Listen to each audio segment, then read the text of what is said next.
true. Nervous. Very, very dreadfully nervous. I had been and am. But why will you say that I am mad? The disease had sharpened my senses, not destroyed, not dulled them. Above all was the sense of hearing acute. I heard all things in the heaven and in the earth. I heard many things in hell. How then am I mad?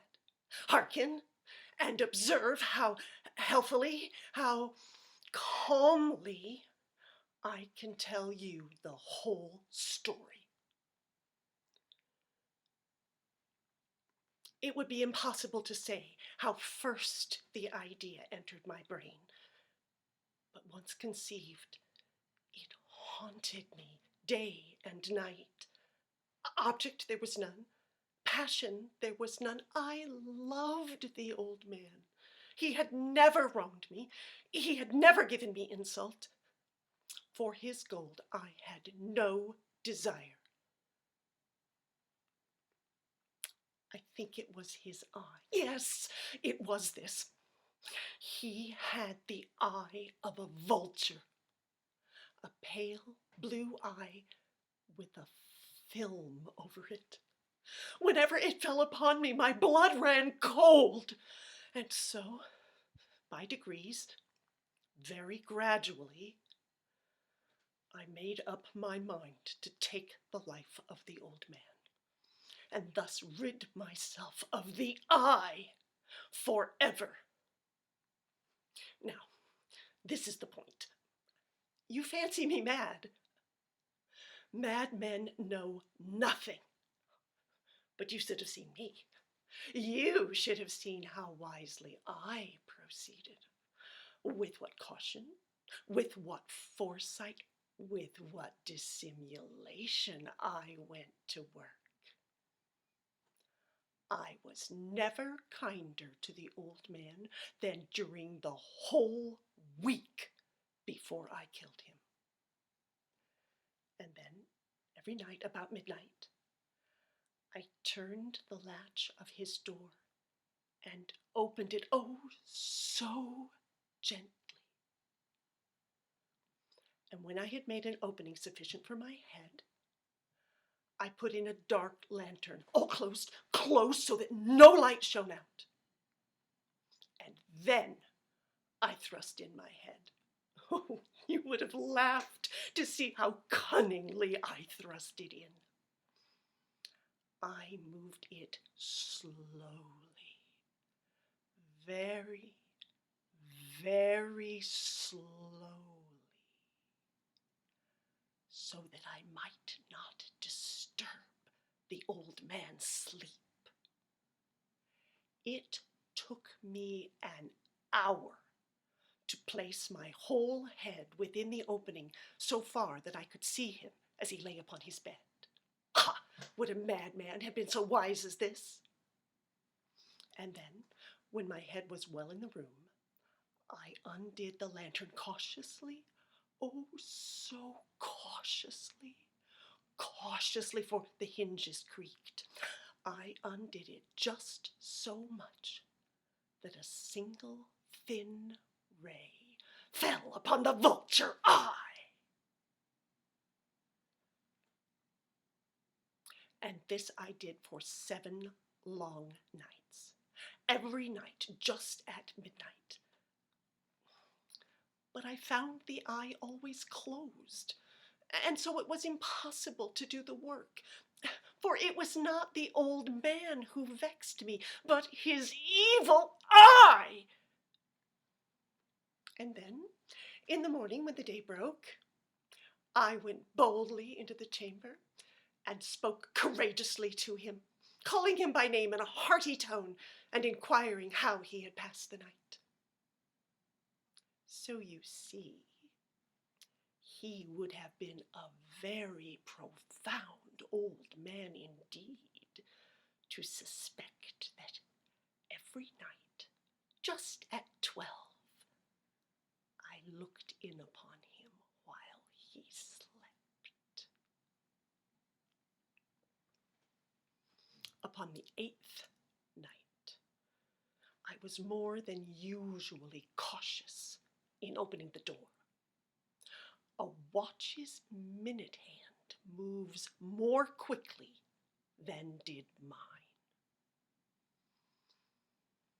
Never before that night had I felt the extent of my own powers, of my sagacity. I could scarcely contain my feelings of triumph. To think that there I was, opening the door little by little, and he not even to dream of my secret deeds or thoughts. I fairly chuckled at the idea, and perhaps he heard me, for he moved on the bed suddenly, as if startled. Now, you may think that I drew back, but no. His room was as black as pitch, with the thick darkness, for the shutters were close fastened through fear of robbers. And so I knew that he could not see the opening of the door, and I kept pushing it on, steadily, steadily.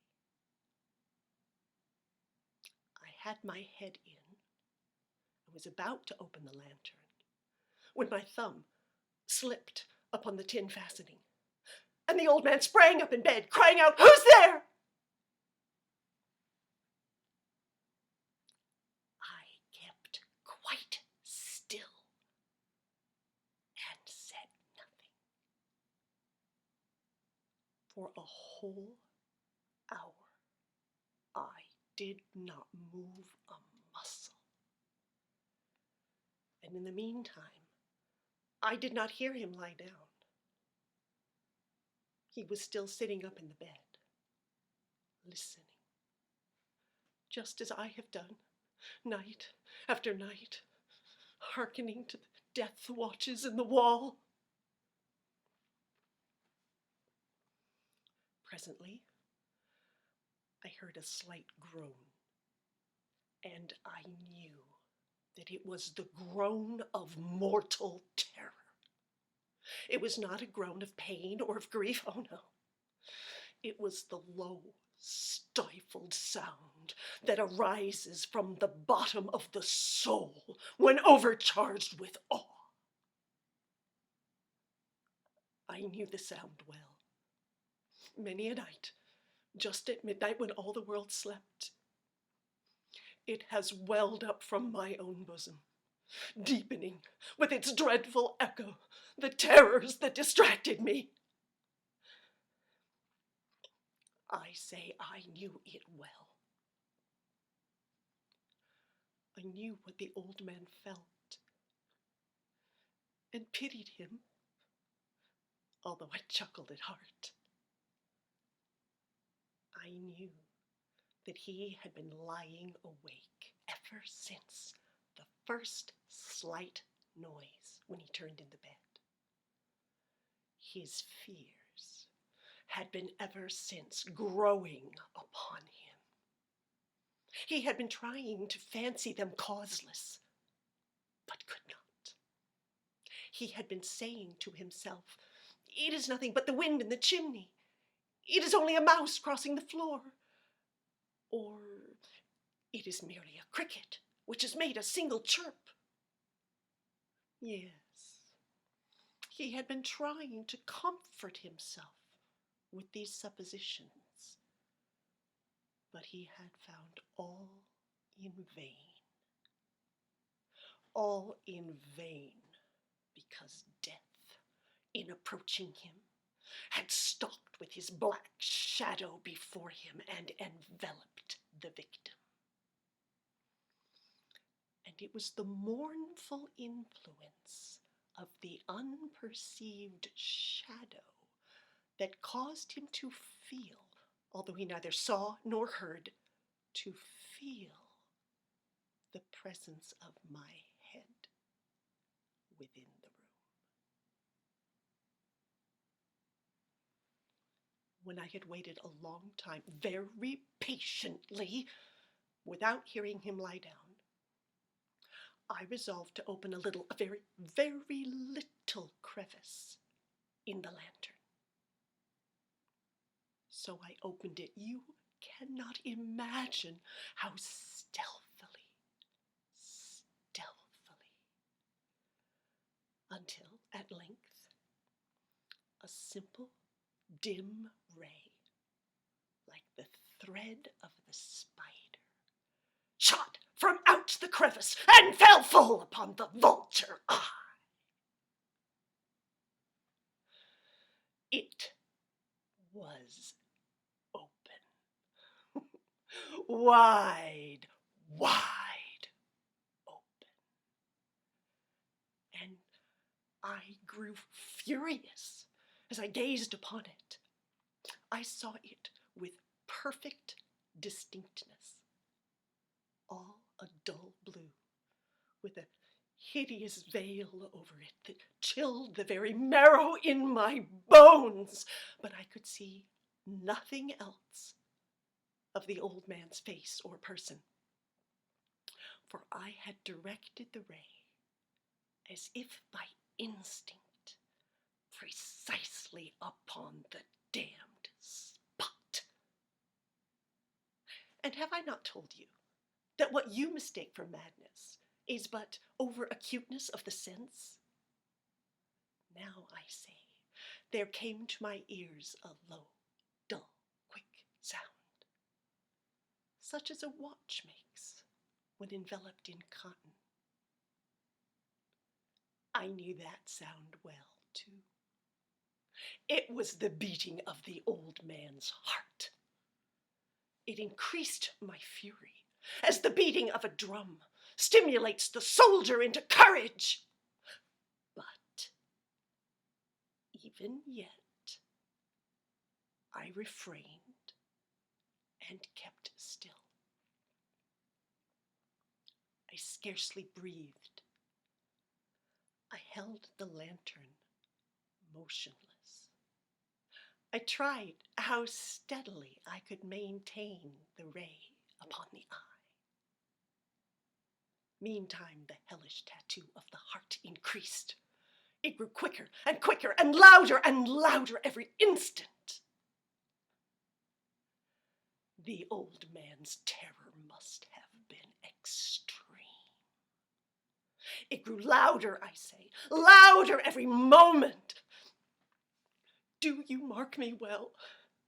I have told you that I am nervous. So I am.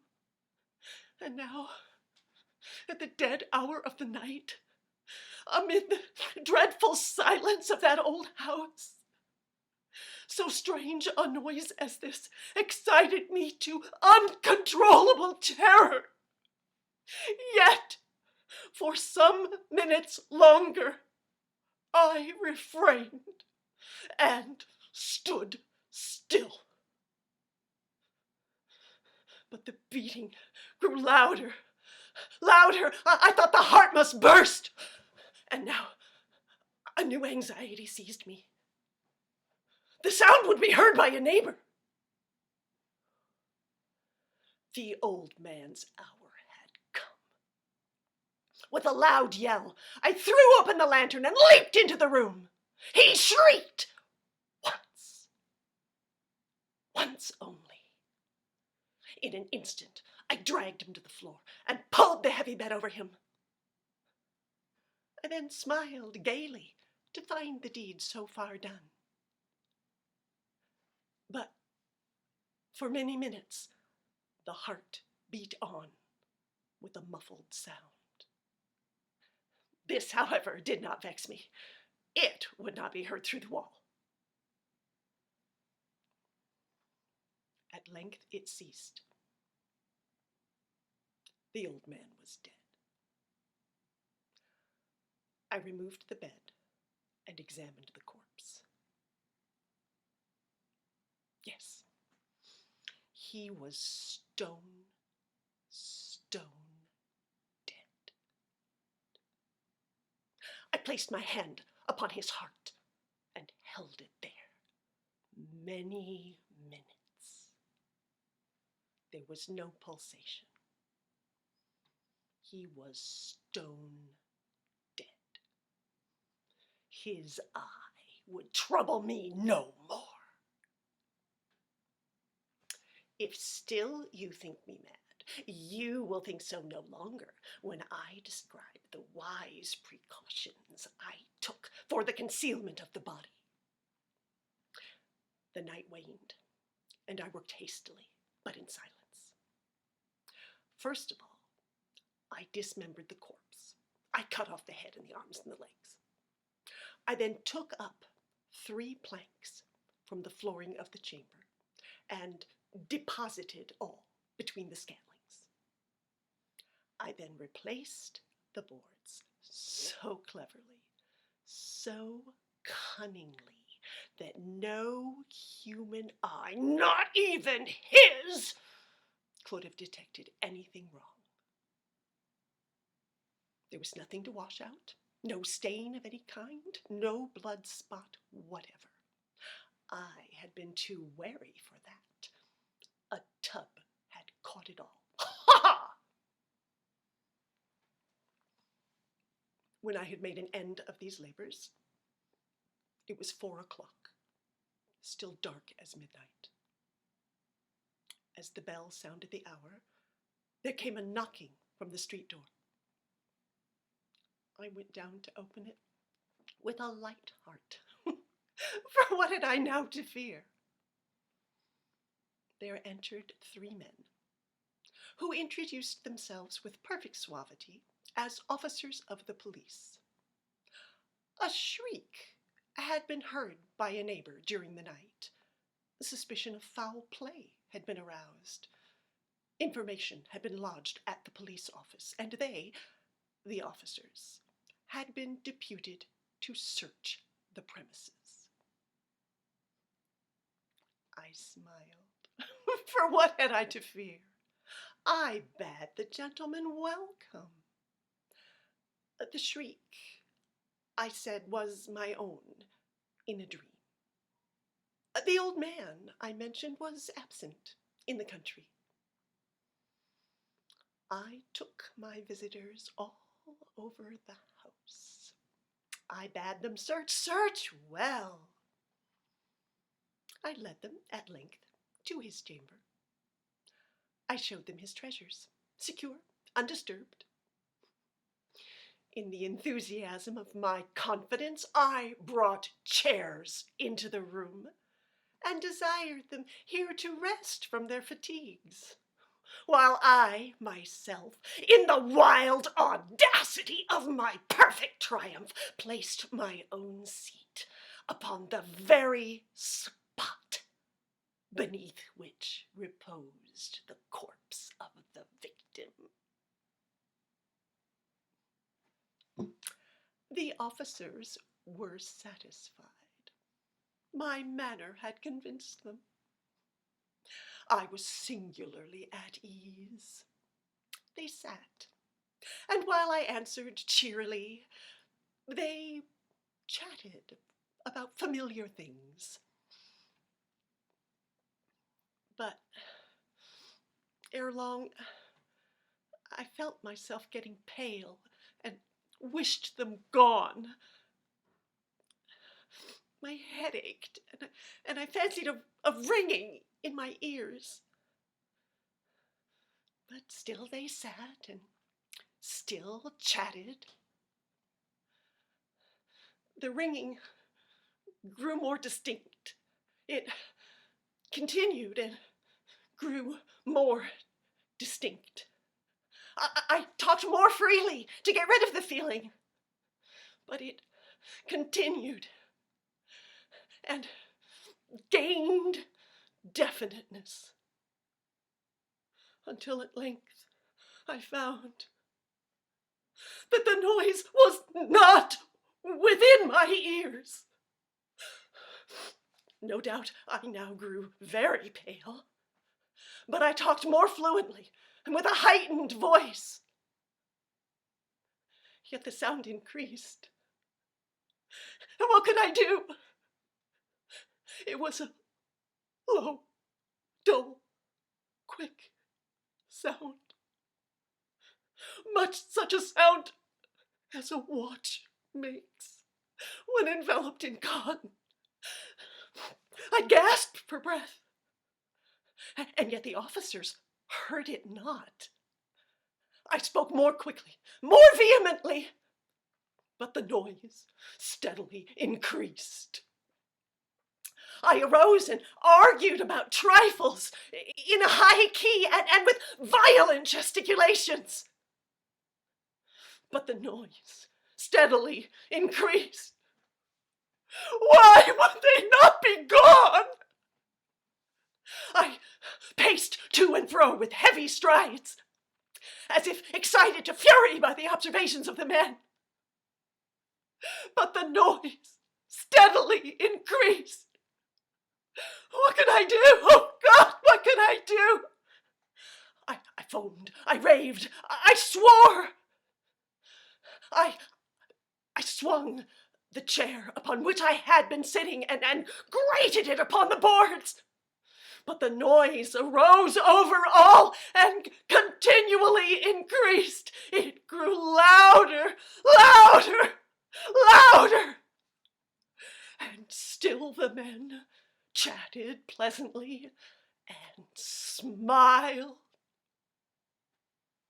Was it possible they heard not? Almighty God, no! No, they heard. They suspected. They knew. They were making a mockery of my horror. This I thought, and this I think. But anything was better than this agony. Anything was more tolerable than this derision. I could bear those hypocritical smiles no longer. I felt that I must scream or die. And now, again, hark! Louder, louder, louder, louder! Villains! I shrieked. Dissemble no more. I admit the deed. Tear up the planks here, here. It is the beating of his hideous heart.